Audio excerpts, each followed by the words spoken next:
Praise God. Good to have you on this platform again. My name is Marvelous. I have good news of the kingdom for you today. Good news that will help you. The good news is the narrow way. Narrow way is a thin way, a small way, a crooked way. And that way is a good thing about that way. It leads to heaven. It leads to eternal life. I mean everlasting life. And in that narrow way, there are things required in that narrow way. Patience, endurance, perseverance needed in that narrow way. Many don't like passing through the narrow way because it permits sickness, affliction, temptation.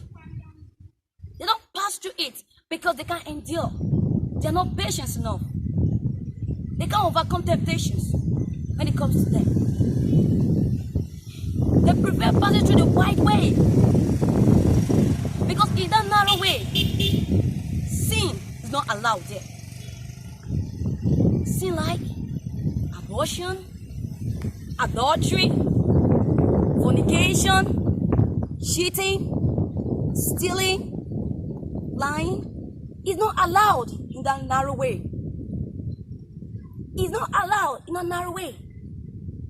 The narrow way that leads to heaven requires total holiness, total submission, total faithfulness, loyalty, having peace with everybody, joy, forgiveness, humility, self-control is needed in that narrow way.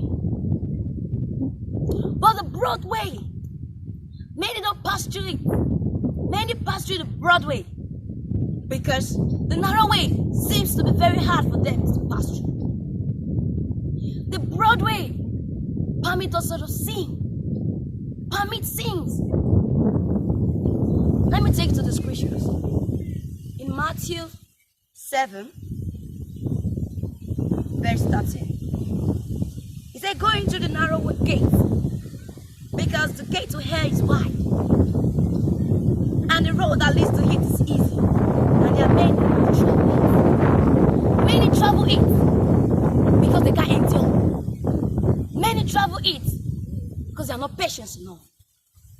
Many travel it because they can't adapt to the sickness, affliction.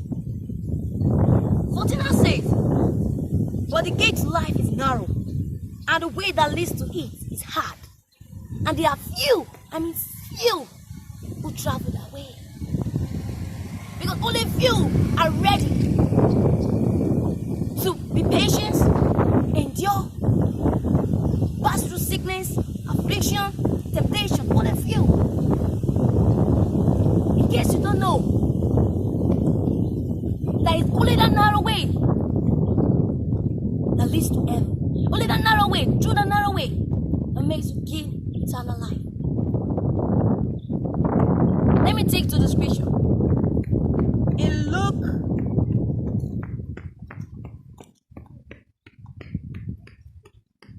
In Luke 13 verse 24, say, do your best to go through the narrow door, because many will surely try to go in, but they will not be able, because they are not patient enough, they are not holy. They will try to go in, but they will not be able. In case you don't know, the lifestyle now determine if you're gonna pass through the narrow way or the wide way. The way you talk, the things you do, the way you behave will determine if you'll pass through the narrow way or the wide way. If you're still the one that still live a sinful life, committing abortion, adultery, fornicating, you're already on the wide way. You're already on the wide way. If you're still the one that lives a sinful life, you're already on the wide way. Many pass through that wide way. They think that that wide way don't pay wages. The wide way pay its wages, which is death.